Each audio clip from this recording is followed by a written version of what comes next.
los aspectos de la vida, ministerio, muerte, resurrección de Jesús de Nazaret, pero juntamente con sus discípulos. El Evangelio de Juan es un evangelio un poquito diferente, más teológico, habla más de la deidad de Jesús, no que los demás no, pero habla de milagros específicos también. Y en este caso, Marcos capítulo 9, si usted recuerda lo que habíamos estado hablando, habíamos estado viendo la manera como Jesús, después de haber subido al llamado monte de la transfiguración y haberse mostrado a sus discípulos Pedro, Jacobo y Juan, que estaban con él, que él los había llevado al monte, había mostrado un resplandor exquisito, extraordinario, su ropa tan blanca que ningún lavador de la tierra la puede hacer tan blanca, dice la Biblia, como la ropa que Jesús llevaba en aquel momento. Hemos dicho que la luz no vino de afuera hacia adentro a la persona de Cristo, sino que la luz salió de Jesús y le hizo resplandecer. Él es Dios Todopoderoso. Dios es luz. Él es el Señor, Dios Todopoderoso. Habita en luz inaccesible, dice la Biblia también. Y entonces aquellos discípulos quedaron boquiabiertas, atónitos, perplejos. Pedro le tuvo que decir: Señor, hagamos 3 enramadas. Se apareció Moisés y Elías en aquel momento, Moisés representando a la ley, Elías representando a los profetas, y tanto la ley y los profetas atestiguaron de la majestad, de la grandeza de Jesús, y atestiguaron de que Él es Dios Todopoderoso. Estaban ahí. Hagamos 3 enramadas, quedémonos aquí tranquilos. Pero Jesús sabía perfectamente bien que en el valle había dejado a 9 discípulos restantes. Eran 12, usted lo recuerda, y 9 quedaron en el valle. Y estos 9 estaban peleando con la gente de alrededor, porque el padre de un muchacho, al cual la Biblia le llama el muchacho lunático, llevó a su hijo que estaba endemoniado, que estaba oprimido por el diablo, por un demonio, para que los discípulos lo echaran fuera. Y los discípulos no pudieron echarle fuera, no lo pudieron expulsar. Se armó el gran desorden, se armó la discusión. Cuando Jesús llegó, los encontró discutiendo. ¿Qué disputáis con ellos? Fue la pregunta. Discutiendo. ¿Cómo encuentra el Señor a los discípulos de Él el día de hoy, en el siglo XXI? En lugar de estar clamando, discutiendo. Como nos puede encontrar cualquiera de nosotros el día de hoy el Señor, cuando Él quiere derramarse en nuestra vida, en lugar de estar abiertos para recibir la bendición del Altísimo Soberano, discutiendo, disputando para ver quién es más grande, para ver qué es lo que vamos a llevar a cabo, para no estar de acuerdo con el otro, etcétera. Muchas veces esto es lo que sucede cuando Dios quiere derramarse sobre su pueblo. En lugar de estar su pueblo atento y su pueblo abierto a Él y dispuesto a recibir de Él bendiciones en abundancia, los encuentra discutiendo. Un día de estos el Señor va a venir y lamentablemente va a encontrar a su pueblo discutiendo de doctrinas raras, discutiendo sobre un alfiler, como discutían en la Edad Media y en otras épocas los teólogos famosos, si en un alfiler pueden caber un montón de ángeles ahí y pueden estar hasta bailando los ángeles en la cabeza de un alfiler. Qué tontería más grande, ¿no? En lugar de invertir el tiempo en lo que conviene realmente, en estar en la presencia de Dios. Tu mejor inversión para poder recibir de Dios el oportuno socorro es estar en el reino de Dios. Tu mejor inversión es dar tu tiempo y tu servicio para el Dios Todopoderoso, Jehová de los ejércitos. Pero eso es lo que sucedió.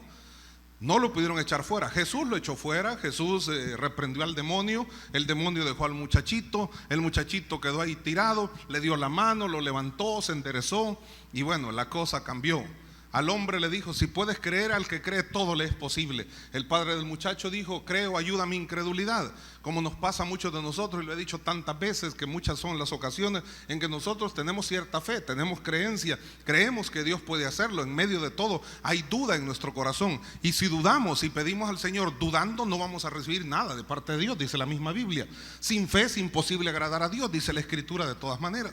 Entonces es necesario sacar esa duda. El padre del muchacho fue honesto, fue sincero y le dijo: creo, ayuda a mi incredulidad. Señor, yo creo que sí es posible, pero en medio de todo tengo duda, pues es mi hijo y no quiero que se muera, es mi hijo y no quiero que le pase nada malo. Pero el Señor le dijo: si puedes creer, es un sí condicional, si puedes creer, si tan solo lo intentas, pues al que cree todo le es posible. Hay dos personas sobre la faz de la tierra, he dicho miles de veces, a los cuales nada les es imposible. Una es Dios, porque para Dios todas las cosas son posibles, y la otra es para los que creen, porque para el que cree todo le es posible, dice la Biblia.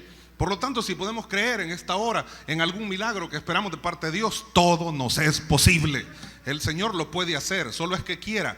Al leproso le dijo en una ocasión Jesús: quiero ser limpio. Esperamos que Dios nos diga a nosotros en esta hora, cuando pidamos un milagro delante de Él, delante del trono de la gracia, Él nos diga: quiero ser sano, quiero ser libre, quiero ser limpio, quiero, recibe el gozo, recibe la paz, recibe la bendición, recibe la unción que pudra todo yugo. Esperamos que Dios pueda decirnos a cada uno de nosotros de la misma manera.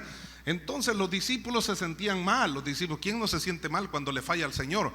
¿Quién no se siente mal cuando peca delante de Dios? Eso es cuando todavía nuestra conciencia no está cauterizada, porque hay veces que nuestra conciencia se cauteriza por el mismo pecado en el cual estamos patinando continuamente, y creemos que Dios no nos va a reprender porque no nos ha pasado nada malo aparentemente.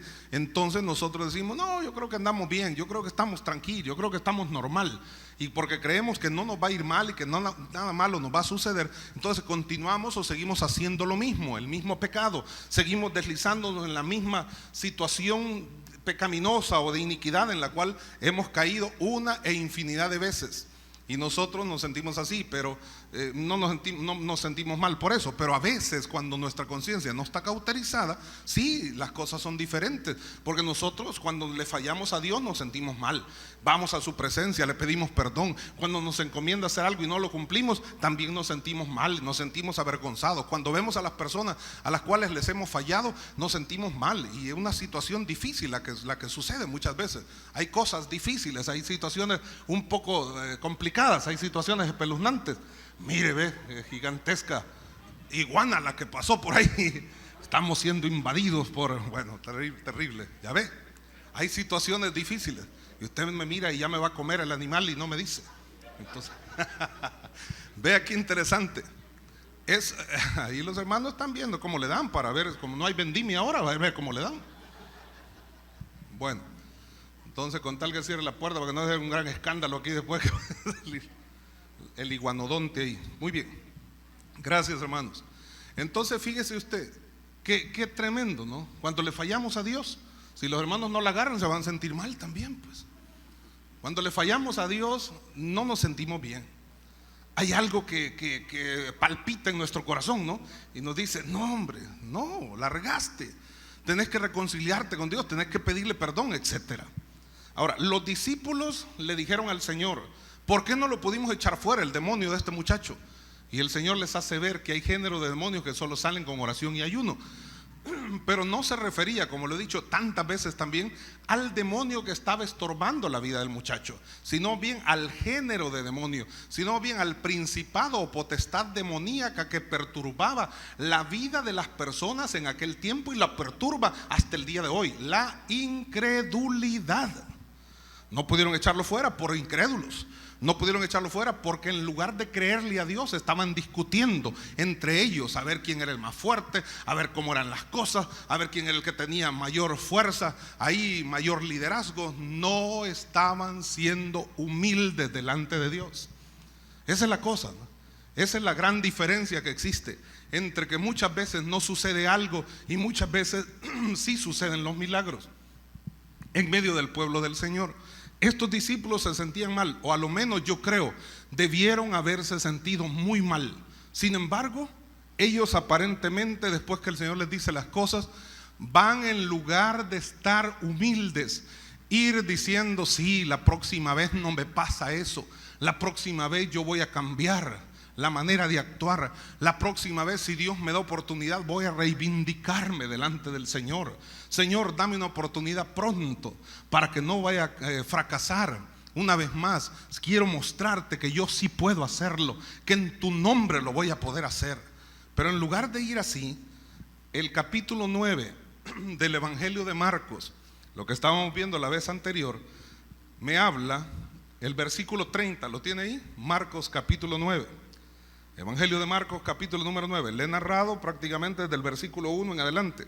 Pero el versículo 30 dice así: después que le dijo, este género no puede salir sino con oración y ayuno. En el 29. ¿Lo tiene? Marcos 9:30. Habiendo salido de ahí, caminaron por Galilea y no quería que nadie lo supiese, porque enseñaba a sus discípulos y les decía: el Hijo del Hombre será entregado en manos de hombres y le matarán, pero después de muerto resucitará al tercer día. Oiga la profundidad de la enseñanza, oiga la profundidad doctrinal, oiga esta enseñanza poderosa que Jesús les estaba dando. Les estaba hablando de la salvación para el género humano. Les estaba diciendo que el Hijo del Hombre, Él se llamaba a sí mismo muchas veces el Hijo del Hombre, Jesús, el Hijo del Padre eterno, pues Él mismo les está diciendo: me van a apresar, me van a matar, voy a morir, pero al morir voy a derramar sangre por ustedes. La sangre lo va a limpiar, derramada, lo va a limpiar de todo pecado. Eso le va a dar salvación, esto les va a dar vida eterna.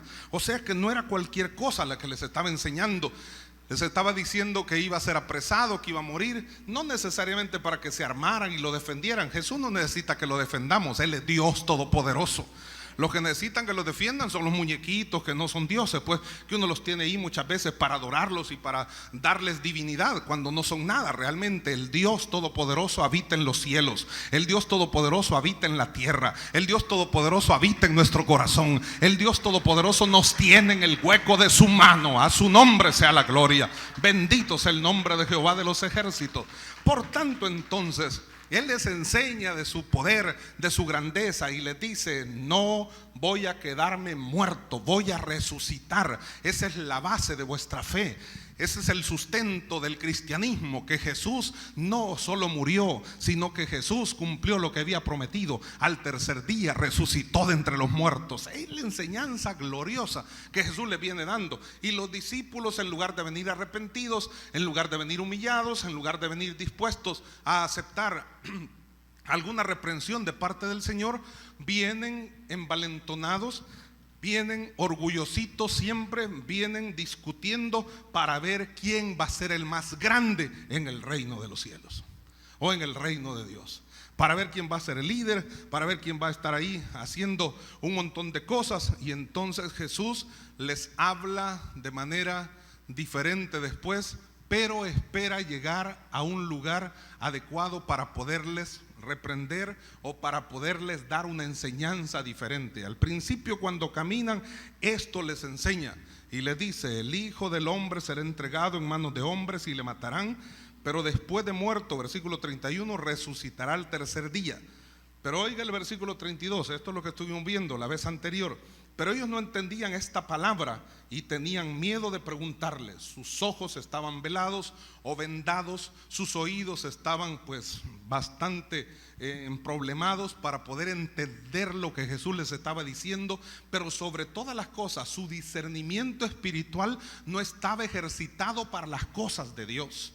Y es que lo que sucede es lo que la Biblia misma nos dice a nosotros, que debiendo ser ya maestros en las cosas del Señor, en las cosas espirituales, nos hemos vuelto gente que somos como niños, como infantes, como alumnos todavía, como criaturas de leche todavía, porque no tenemos los sentidos ejercitados para las cosas espirituales, simplemente porque no hemos practicado, simplemente porque no nos hemos metido en las cosas de Dios. Esto de la obra del Señor es de meterse, pues es como un idioma que usted va a aprender, es de que lo practique, es de que esté platicándolo, es de que lo esté oyendo, es de que esté con audífonos ahí puestos. de que esté oyendo cuestiones en el idioma que usted está aprendiendo. ¿Para qué? Para estar despertando, perfeccionando su oído y una serie de cosas más, y es de practicarlo.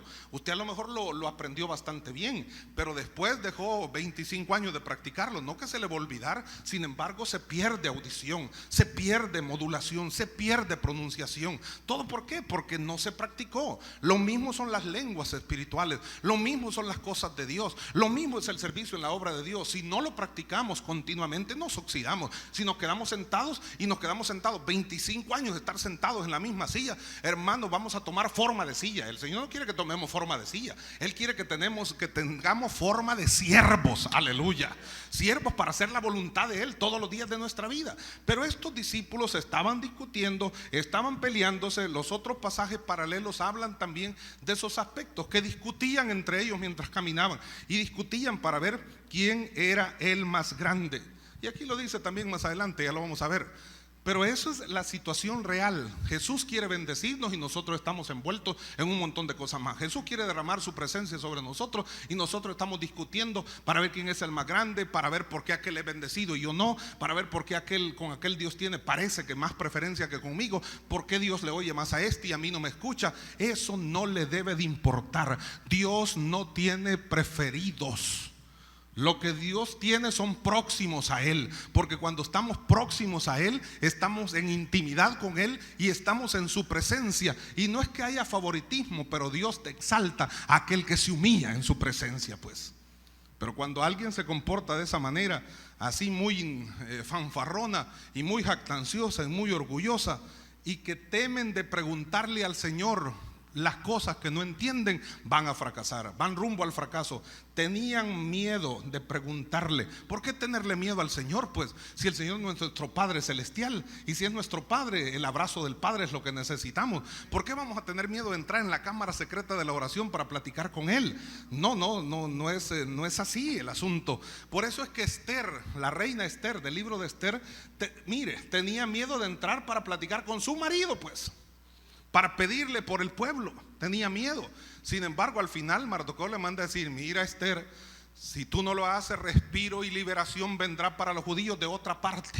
Pero quién sabe si para esta hora tú has llegado al reino. Entonces dijo Esther: si muero, que muera; si perezco, que perezca, pues. Y si no, pues ni modo. Pero de todas formas yo voy a entrar. Aunque no me haya llamado el rey, yo voy a entrar. Es que aunque el rey no te llame, tú puedes entrar a su presencia. Es que aunque el rey Jehová no te diga ven a mí, es que tú eres su hijo y su hija, y puedes clamar en su presencia y entrar al lugar santísimo para estar en intimidad con Él todos los días de tu vida. Aleluya. El que habita el abrigo del Altísimo, ese morará bajo la sombra del Omnipotente.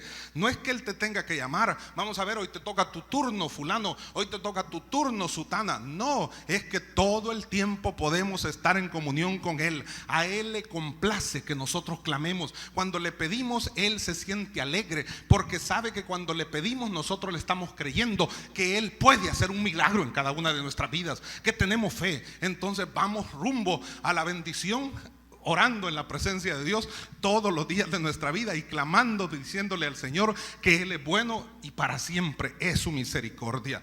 Estas personas, estos discípulos, eran igual que nosotros, hermanos.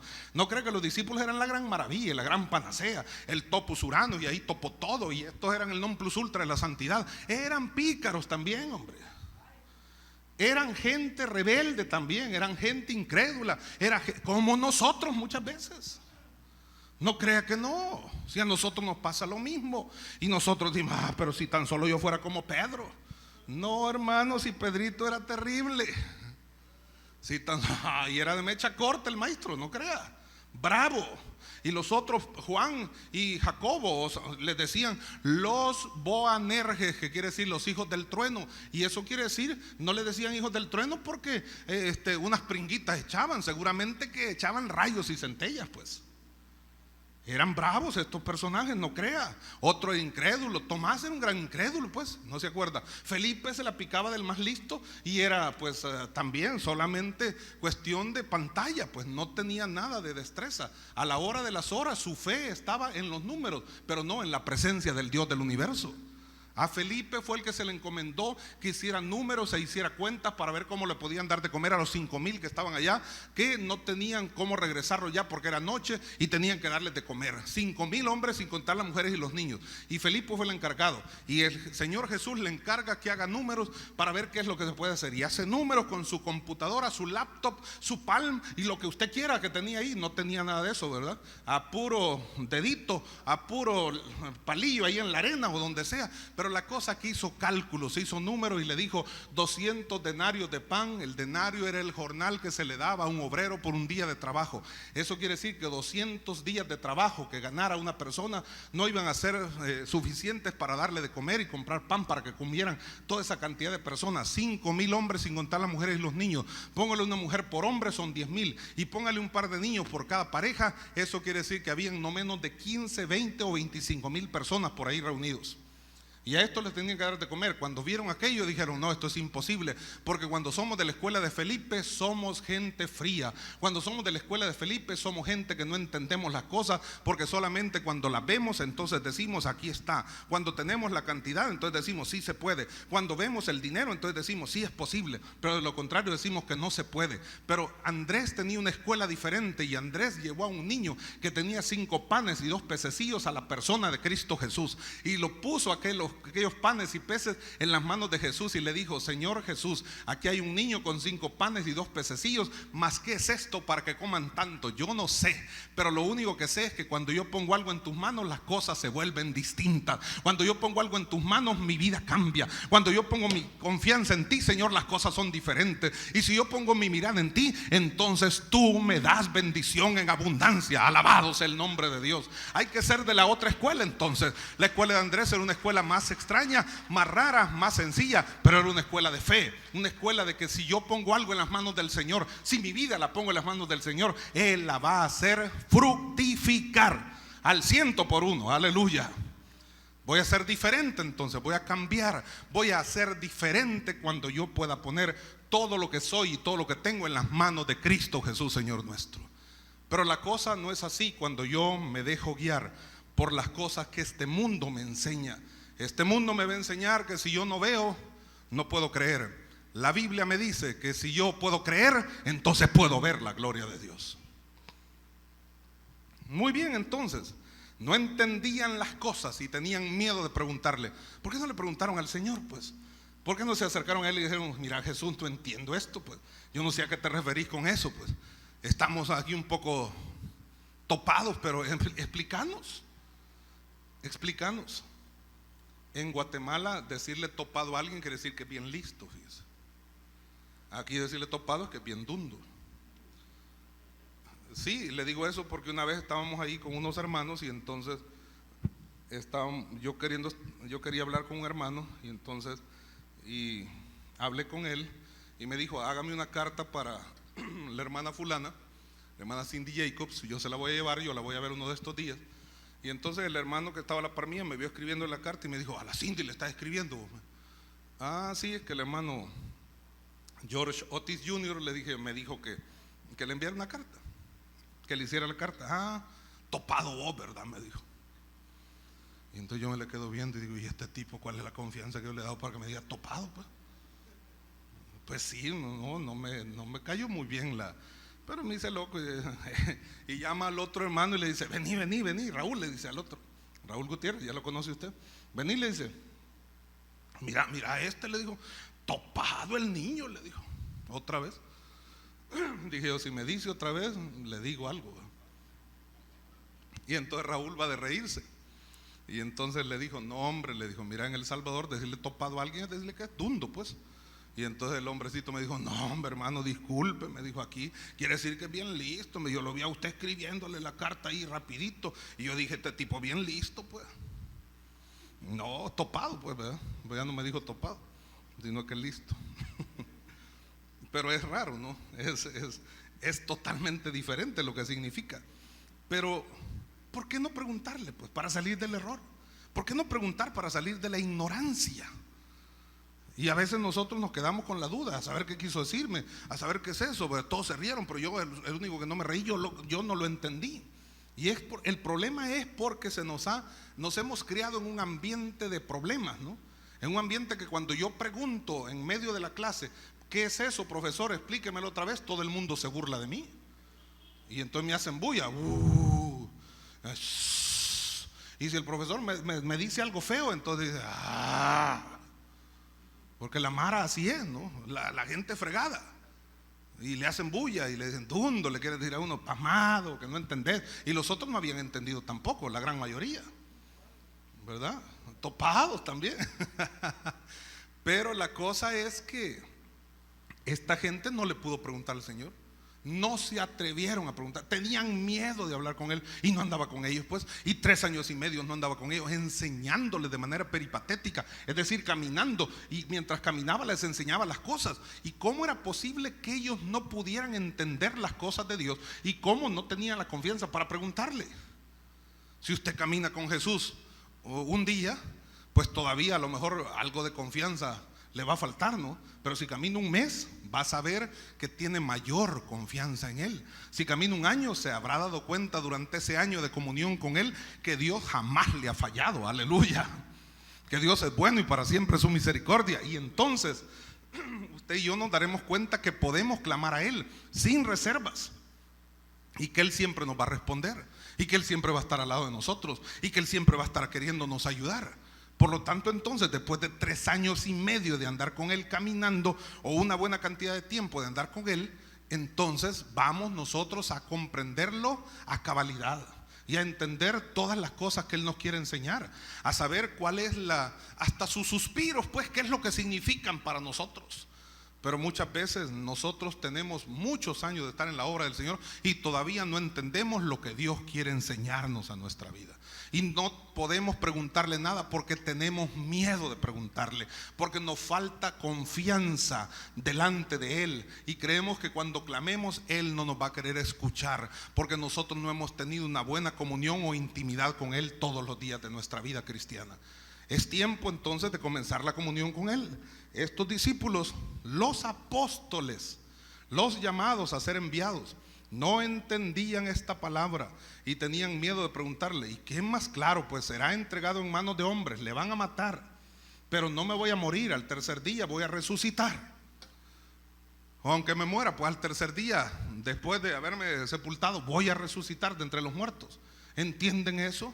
¿Y quién no lo va a entender? Pues usted lo entiende porque usted es un hijo de Dios y usted lo cree por la fe, y usted ha aceptado todas estas cuestiones por fe, y usted se da cuenta que el Señor ha cumplido hasta el día de hoy todo lo que ha dicho en su palabra, y que lo único que está restando porque se cumpla es que Él pronto venga a levantar a su iglesia y nos lleve a la boda del Cordero. Por lo tanto, entonces, si Él ha cumplido todo lo demás, ¿cómo vamos a esperar que no cumpla lo que hace falta? Falta muy poquito para que no lo cumpla, y Él es Dios todopoderoso y no es hombre para que mienta, ni hijo de hombre para que se arrepienta. Si Él lo dijo, Él lo hará. Aleluya. Por lo tanto, entonces, hermanos, ¿por qué no vamos a tener confianza con Él? ¿Por qué no vamos a ir a su presencia a clamar y a decirle: Señor, te necesito, Señor, quiero que me ayudes, Señor, quiero que me auxilies? Pero vea lo interesante de todo esto. El versículo, hasta ahí el Señor no dijo más nada. El Señor no habló nada. Y estos se quedaron ahí, que le preguntamos, le decís, vos tenés más confianza, vos te le acercás más, vos estás más cerca de Él cuando nos sentamos a la mesa, vos aquí, vos allá, con vos tiene preferencia, mirá, vos te lleva al monte de la transfiguración, Pedrito, decile, Pedrito. Y nadie le dijo nada, nadie le preguntó, ninguno se atrevió a preguntar nada. Pero mire lo que dice el versículo 33, perdón. Y llegó a Capernaum, o Capernaum si usted quiere, y cuando estuvo en casa les preguntó. Interesante, eso me gusta. Capernaum, posiblemente, dicen los entendidos, este lugar, recorriendo Galilea y llegando a Capernaum, esta expresión que dice estuvo en casa se refiere a la casa de Pedro el apóstol, que era una de las bases o uno de los lugares donde el Señor tenía como base en su ministerio sobre la faz de la tierra para poder descansar o para poder llegar a tener algún tipo de descanso por un rato mientras seguía con su misión de predicar el evangelio en todo lugar. Pero llega a Capernaum, posiblemente, digo, la casa de Pedro. Y cuando estuvo en casa, entonces les preguntó, no en la calle, en casa. Me parece que acá, si quiero interpretarlo de una manera hasta extraña, la ropa sucia se lava en casa. Me parece que lo que el Señor me quiere enseñar es que en lugar de ir a comentar allá afuera el problema que yo tuve en la iglesia, venga mejor a la iglesia a ver cómo lo resuelvo dentro de la iglesia. Voy a ir allá a chambrear, voy a ir allá a despepitar a medio mundo, voy a ir allá a hablar mal de todos los demás y a decir un montón de cosas negativas que en lugar de bendecir a alguien lo van a intoxicar. Es mejor que venga y lo trate de resolver en la presencia de Dios. Cuando estuvo en casa, les preguntó, ¿qué disputabais entre vosotros en el camino? ¿Cuál es el problema que ustedes traen? Él lo sabe de todas maneras. Él sabía de todas formas, pero quiere que se lo digan. Quiere que sean honestos, que sean capaces de aceptar sus errores. En lugar de venir pues preguntándose, ¿y cómo ir a hacer esto? Pues nos ha dejado preocupados el Señor, pero de todas maneras estamos confiados, porque nos dice que aunque lo van a agarrar, lo van a matar, pero lo van a sepultar, pero al tercer día va a resucitar. Aleluya. O sea que no se va a quedar en la tumba, no se va a quedar muerto. Lo hemos visto hacer milagros, limpiar leprosos, resucitar muertos, sanar enfermos. Le han puesto todo tipo de enfermedades, le han hecho todo tipo de preguntas y siempre ha salido adelante. No hay duda que Él es Dios todopoderoso. Y si Él es Dios, entonces eso que nos dice también lo va a cumplir. Pero no venían diciendo eso, venían molestos por otra cosa, venían peleando por otras cuestiones, venían peleando para ver quién iba a ser el más grande entre ellos. ¿Quién iba a ser el líder? ¿Quién iba a ser el mejor? ¿Y para qué? Para nada. Si de todas maneras ninguno funcionó. Todos la regaron. Funcionaron hasta después que el Espíritu Santo se derramó sobre ellos. Es que separados de Dios nada podemos hacer. Es que con nuestras fuerzas humanas no podemos salir adelante en nada de lo que emprendamos, aunque tengamos mucho garbo y mucho entusiasmo y muchas cosas podamos hacer, pero sin Dios nada somos de todas formas. ¿Qué disputabais entre vosotros en el camino? Y nuevamente, en lugar de decir las cosas con honestidad, dice, mas ellos, el versículo 34, mas ellos callaron. Nadie hable, no le cuenten a Jesús nada. Es como que no le digan al líder nada, ¿no? No le digan al pastor nada. Aquí entre nosotros démosle vuelta al asunto, papá, y no contés. Pecá, que mientras peques sin que se den cuenta, amén. ¿Cuál amén? Por eso no hay que decir amén. Y acá, más ellos callaron. Es que calladitos nos vemos más bonitos. Estos, aunque se callaran, eran feitos. No crea que eran tan bonitos. Y mire, más ellos callaron. ¿Y por qué se callaron? Pensaban que Jesús no conocía nada. Jesús es Dios. Y uno de los atributos no comunicables de Dios, eso quiere decir que le pertenece a Él exclusivamente, es que Dios es omnisciente. Y omni es con M, no con V, porque ovni es un objeto volador no identificado. Pero omni quiere decir que todo lo puede, que todo lo hace. Omni quiere decir todo, pues. Y en este caso, omnisciente quiere decir que todo lo sabe, que todo lo conoce. Y por lo tanto, Él sabe nuestros pensamientos. Él conoce las cosas que nosotros estamos pensando y las que queremos llevar a cabo. Él sabía lo que venían hablando, pero Él quiere que se lo digan. Es que mire, hermano, el que encubre sus pecados no prosperará, pero el que los confiesa y se aparta alcanzará misericordia, dice la Biblia. Es que la Biblia nos manda a ser honestos con el Señor, pues si el Señor no puede ser burlado, todo lo que el hombre sembrar, eso también segará, dice la Biblia. Entonces no le podemos sacar la vuelta o jugar la vuelta al Señor. Aunque creamos que lo hemos engañado, Él nos conoce perfectamente bien. Él nos conoce mejor de lo que nosotros nos conocemos. ¿Sabe por qué? Porque Él nos ha creado. Le dije la vez pasada, cuando uno, no sé si a usted o en otro culto, cuando uno tiene un problema con el vehículo, lo lleva al mecánico automotriz para que le vean. Si es un problema eléctrico, lo lleva al electricista o al hombre experto en electricidad para que lo arregle. Si es problemas de computadora, lleva al hombre que sabe de computadoras para que pueda ver cómo le arregla aquel desperfecto de la computadora. Si es un problema de mouse, entonces llama al fumigador para que vaya a matarlo. No, también llama al de la computadora, pues. Pero la cosa, si es un problema de iguanas, llama a los hermanos para que la vayan a agarrar. No sé si la agarraron o no. A lo mejor ya la están cocinando por allá. Pues si es un problema. Sí, bueno, los huevos con alguaiste, mira. Yo no he comido, pero dicen que son buenos, pues. Entonces hay buen provecho. Pero no me ofrezca, por favor.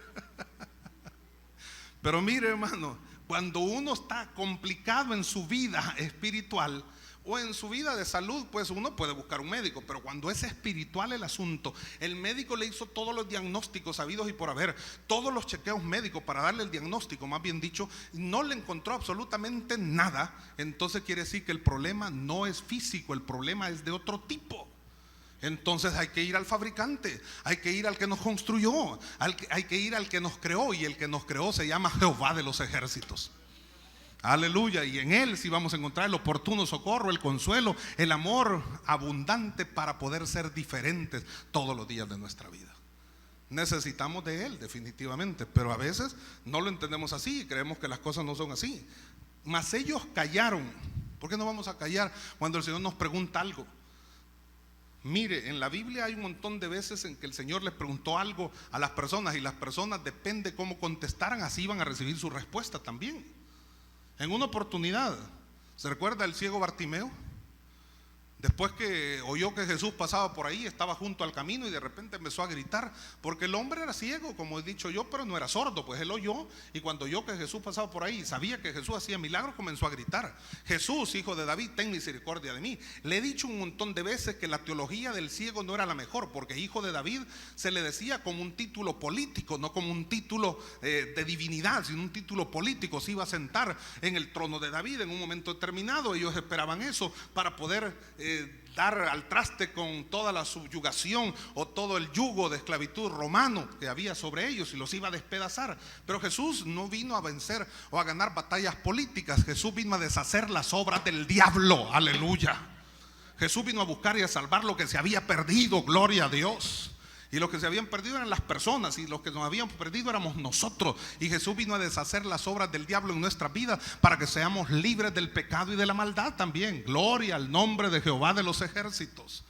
Pero el hombrecito Bartimeo, tenía una capa que era distintivo de la gente pobre, menospreciada, marginada, y de los ciegos mismos, de los mendigos. Y entonces cuando oyó que Jesús lo llamó y le dijo: ven aquí pues Bartimeo, entonces tiró la capa. Eso quiere decir que el hombre mostró fe, y mostró fe diciendo en pocas palabras: a mí no me importa, pero esta capa no la vuelvo a utilizar. Jesús está enfrente, y si Jesús está enfrente de mí, aunque no lo vea, sé que Él puede hacer un milagro en mi vida. Tiró la capa, dejó todo lo que antes le estorbaba o lo oprimía, y entonces fue a Jesús. Y cuando llegó a Jesús, Jesús le dijo: ¿qué quieres que te haga? El ciego se pudo haber molestado y le pudo haber dicho al Señor: que no sabes que estoy ciego, que no me ves que estoy choco, o cualquier otra cosa. Pero Bartimeo fue humilde y le dijo que recobre la vista. Y la construcción gramatical del texto bíblico me hace pensar que Bartimeo no fue ciego todo el tiempo, no nació ciego como otros en la Biblia nacieron ciegos, y dice la Biblia en su narración, sino que este hombre había quedado ciego debido a ciertas circunstancias, porque él dijo: no quiero ver, sino que dijo: quiero recobrar la vista, quiero recuperarla. Un día la tuve y me pareció excelente poder ver las cosas, pero ahora no la tengo debido a mi pecado, debido a mis malas acciones, lo que haya sido. Ahora quiero recobrar la vista. Y Jesús lo sanó, y Jesús hizo un milagro en la vida de aquel hombre. Había otro hombre que estaba en el pórtico de Betesda, 38 años de estar paralizado, y Jesús llegó. El verdadero estanque de misericordia se puso delante de él. Betesda quiere decir casa de misericordia. Todos ahí corrían al estanque cuando se removían las aguas, y el que primero se metía en las aguas que se habían removido, ese quedaba sano de la enfermedad que tuviera. Pero ese hombre jamás iba a llegar primero, porque ese hombre estaba paralizado, era cuadripléjico, me parece a mí, por lo menos. Pero Jesús llegó y se puso enfrente y le dijo: ¿quieres ser sano? Y el hombre le dijo: Señor, no tengo quien me meta en el estanque cuando se remueve el agua. Jesús no le dijo: te vas a meter cuando se remueve el agua. La pregunta de Jesús fue específica y enfática. ¿Quieres ser sano? Simplemente la respuesta tenía que ser: sí, quiero ser sano. Aleluya. No estar dando explicaciones. Jesús siempre dice las cosas de manera clara. ¿Por qué razón entonces esta gente no le pudo responder? No le pudo contestar. Tuvieron miedo de ser avergonzados, de ser reprendidos. Pero era mejor la reprensión en ese instante en casa, que después fueran humillados y pisoteados por el diablo fuera de la casa.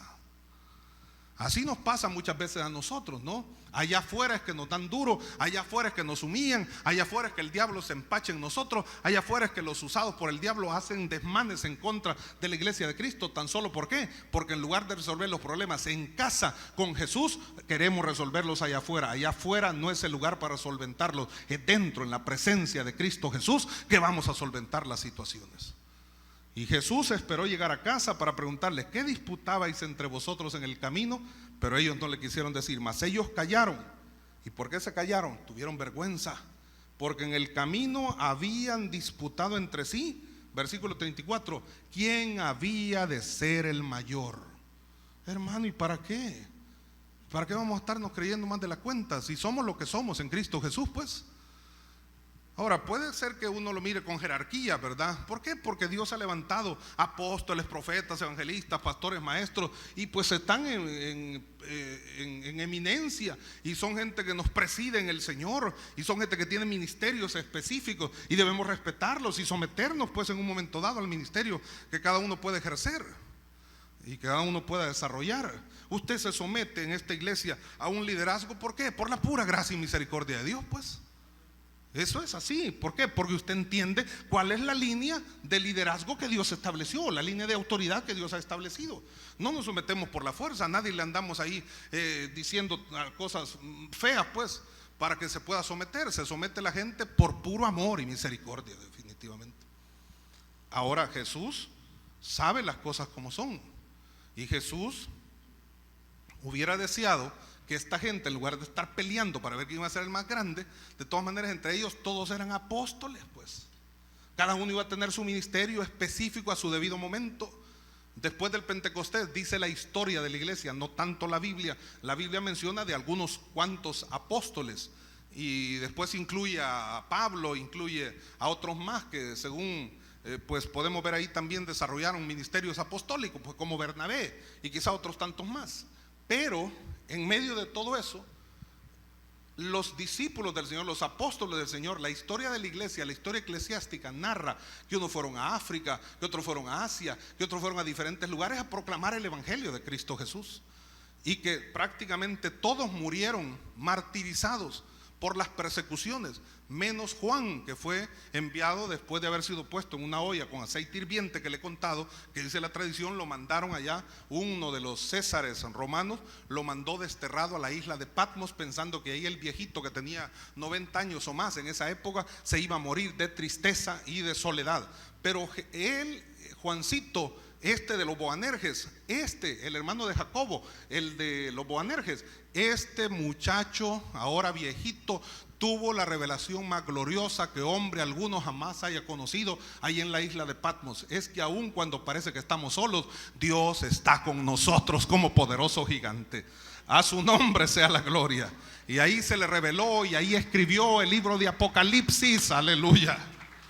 Oiga, hermano, qué tremendo, poderoso en verdad. ¿Por qué callarse? ¿Por qué estar haciéndonos los suizos, pues, o los bobos, cuando Jesús ya sabe las cosas? Y en lugar de haberle dicho: Señor, perdónanos, no veníamos prestándote atención lo que nos dijiste, no entendimos lo que nos dijiste, nos importó un comino y por eso nos pusimos a pelear y a discutir quién era el más grande. De todas maneras, esta discusión la traemos desde hace rato ya. Y Jesús les hubiera dicho: qué bueno su honestidad, qué bueno, les aprecio su sinceridad. Yo ya sé que eso es el problema de ustedes. A ver quién va a ser el mayor, quién va a ser el líder. Y Jesús, yo creo que no quería dejar a nadie encargado de nada, porque todos eran una desgracia, todos estos. Entonces así sucede, hermano. Así sucede. De repente uno quiere ser alguien en el reino de Dios, y como que Dios nos mira desde arriba y dice: sí, mi hijo, sí, ¿cómo no? Pero pareciera que lo que nos quiere decir el Señor: mira, no insistas, hombre, te falta todavía, tranquilo, hombre, prepárate más, orá más, hombre, sometete más, hombre, cambia ese temperamento, quítate esa actitud rebelde, hombre, mira, hombre, deja el pecado, hombre, deja esto, deja lo otro. Pero uno quiere ser el más grande, uno quiere figurar, uno quiere no ser un siervo, sino que ser el gran siervo. Y grande y siervo son términos incongruentes, son términos que no encajan entre sí, porque siervo es sencillo, es humilde, es pequeño. Si el siervo era un esclavo, pues, y el gran siervo quiere decir que es gigantesco, y no. Pero el que sirve, Dios lo constituye en el más grande en el reino de los cielos. Esa es la gran diferencia, ¿no? Ahora me la llevo de tipo, me hago el grande, me hago el fanfarrón, el fufurufo, el que todo lo puede, el churin, furín, funflayo, como usted quiera. Espiripitifláutico, o lo que usted desee. ¿Y qué sucede? Simplemente sucede que Dios me mira de lejos, porque a los soberbios Dios mira de lejos. Dios resiste a los soberbios, dice. Y resistir, ya se lo he dicho, es ponerles tope. Resistir no es dejar: si Dios resiste a los soberbios, qué simpático. No, es ponerles paro, freno. Hasta aquí llegaste, mira, por soberbio. ¿Pero por qué? Por soberbio. ¿Y cuándo? Por soberbio. Mira cómo está ya. Por soberbio. Pero Dios da gracia a los humildes, quiere decir que hasta nos empuja, ¿ves? Como dice el hermano, así de sencillo. Bueno, yo lo hago silbadito, pero hermano, es verdad. Es cierto. Y usted a veces como que no me cree mucho, pues, porque yo me entusiasmo al decir esto por lado.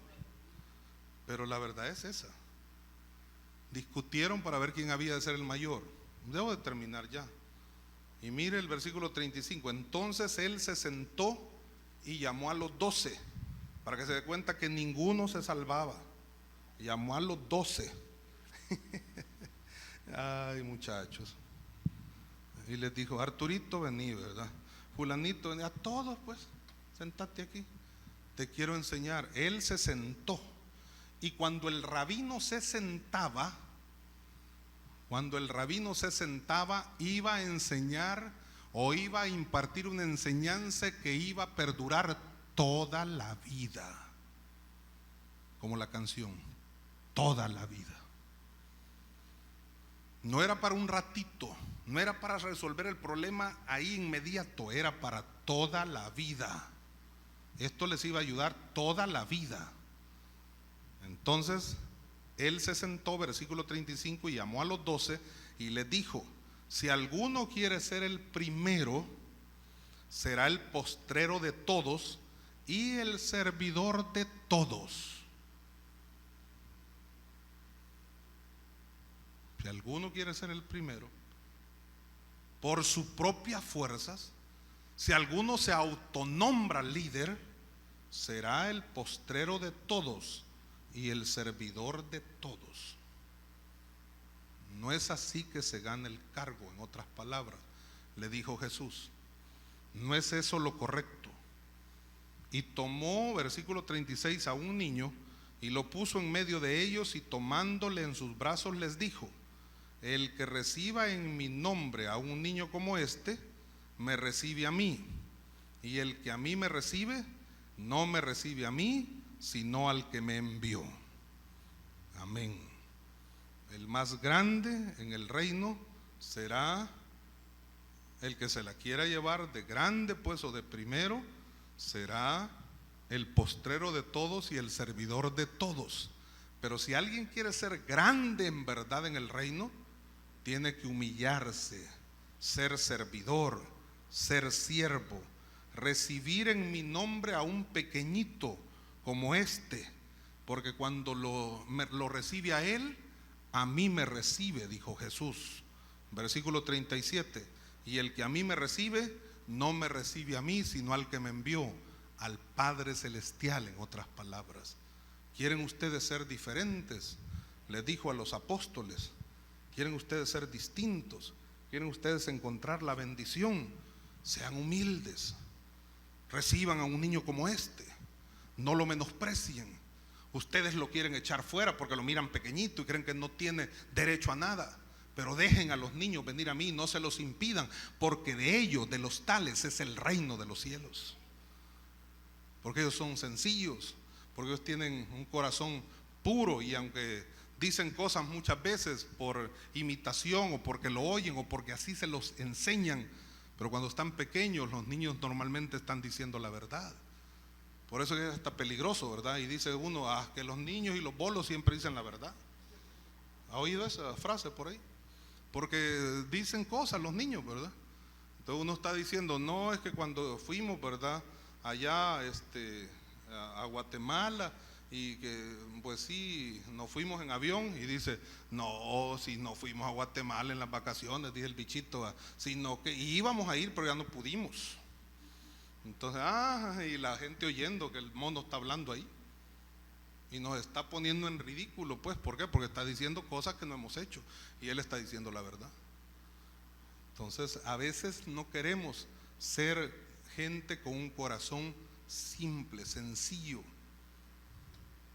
sino que queremos ser gente que nos ufanamos de ser conocedores de un montón de cosas, en lugar de ser gente sencilla, que se humilla en la presencia de Dios para que Él nos exalte cuando fuere tiempo. El Señor sabe cómo nos va a ayudar a salir de nuestros problemas. El Señor sabe qué es lo que tiene que hacer para sacarnos en victoria, y Él sabe cómo nos va a ayudar para que en lugar de nosotros estarnos creyendo grandes, mejor seamos sencillos y humildes y dejemos que Él nos exalte en el momento justo y preciso. Los discípulos pudieron haber entendido mejor las cosas si hubieran sido gente que se dispusiera desde un principio a hacer la voluntad del Señor. Pero ellos tenían otra mentalidad, otro tipo de ideas, otro tipo de pensamientos, y debido a eso ellos no pudieron hacer las cosas como Dios o como Jesús se las había presentado. Se les olvidó todo. No quisieron hacer las cosas porque pelearon para ver quién iba a ser el más grande. Hermanos amados en el Señor, no hay grandes en el reino de Dios. Será gente muy conocida, los evangelistas, televangelistas, la gente que pues está precedida de fama por la unción que se derrama de parte del Espíritu Santo sobre sus vidas cuando ministran en campañas multitudinarias, gente que tiene ministerios excelentes dentro de la nación salvadoreña, y gente que tiene iglesias, pero olvídese, mega iglesias exageradísimas, que son de las iglesias más grandes de América Latina, algunas de las que están acá. También, alabado sea Dios, Dios ha sido bueno con nuestra nación, pues. Pero el hecho de creernos más grandes y creernos mejores que los demás y estar peleando y entre nosotros, hermano, ¿verdad?, ha hecho que muchas almas se pierdan, se mueran sin Dios y sin esperanza, y que la gente pues prácticamente no crea en el evangelio, porque en lugar de vernos sencillos y humildes, nos mira orgullosos, petulantes, engreídos y nada de unidos los unos con los otros. Por esa razón es que muchas veces, aunque tengamos tanta bendición, hay tanto desorden, tanto vandalismo, tanto crimen y tanta destrucción. Dios nos puede ayudar cuando nosotros estemos dispuestos a humillarnos en la presencia del Señor. Solo el que se humilla será exaltado, y el que reciba en mi nombre a un niño, dijo Jesús, como este, a mí me recibe. Entonces es necesario que nosotros actuemos atendiendo las necesidades de aún aquellos que son prácticamente tan pequeños comparados con nosotros, pero que necesitan nuestro servicio y nuestra atención. y que si nosotros creemos ser más grandes que ellos, no nos sirve de nada. Pero si nosotros nos humillamos y le servimos, a Cristo recibimos. Y si recibimos a Cristo, recibimos al que lo envió. Y el que lo envió es el Padre Celestial, Jehová de los ejércitos. Padre, te damos las gracias en esta hora. Te bendecimos y te glorificamos. Señor, francamente que necesitamos depender de ti a cada instante, a cada momento. Necesitamos abrirte el corazón y hacer tu voluntad todos los días de nuestra vida. Necesitamos, Señor, esforzarnos para poder vivir una vida mejor, una vida de santidad, una vida de pureza y limpieza delante de ti.